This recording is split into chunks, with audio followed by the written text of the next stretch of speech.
Hey guys, what's up? It's JR Cuber. The Aolong GT really had me excited. It was a new version of the cube that I've used for over a year now, and I was really excited to see how it would perform, and more importantly, if it could replace the Aolong V2. Unfortunately, it did not, and here's why.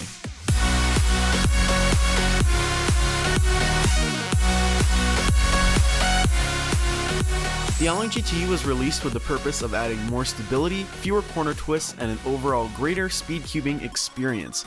Unfortunately, it only got one of those things right. Starting with the turning, this cube really doesn't feel much like an Aolong V2 like I was hoping it would. It feels much more blocky and shares a few similar traits with the Tanglong.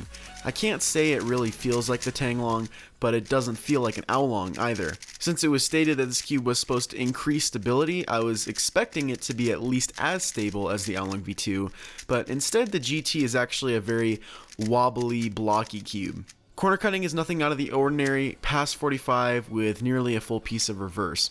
Once again, we see the squared off corner design, and like I say for every cube that has this, it does a good job at preventing corner twists, which this cube does do, but it can be pretty locky, which this cube is.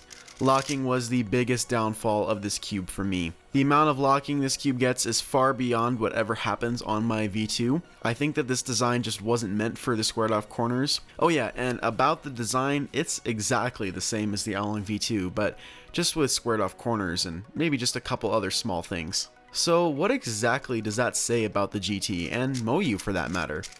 Well, to me, this puzzle was just a fancy marketing scheme to make Moyu more money. It's like they just sat down and said, we need to make a new cube, but we've run out of ideas. Oh, I know, let's take a popular cube of ours and add squared off corners to fit in with the current trend, and we'll make a bunch of money. Now, I'm sure that's not how it happened, and trust me, I don't dislike Moyu, but I think they just should have stopped while they were ahead.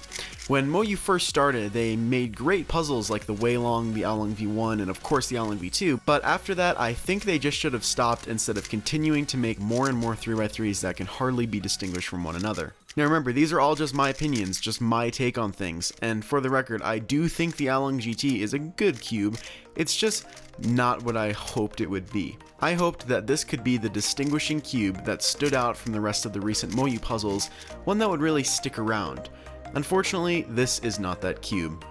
So that's all I've got to say on the Moyu Aolong GT. If you would like to purchase it, the link as always will be in the description. If you like this video, give it a like, and if you haven't already done so, like my Facebook page, follow me on Instagram and Twitter, and of course subscribe. Thanks for watching guys, bye.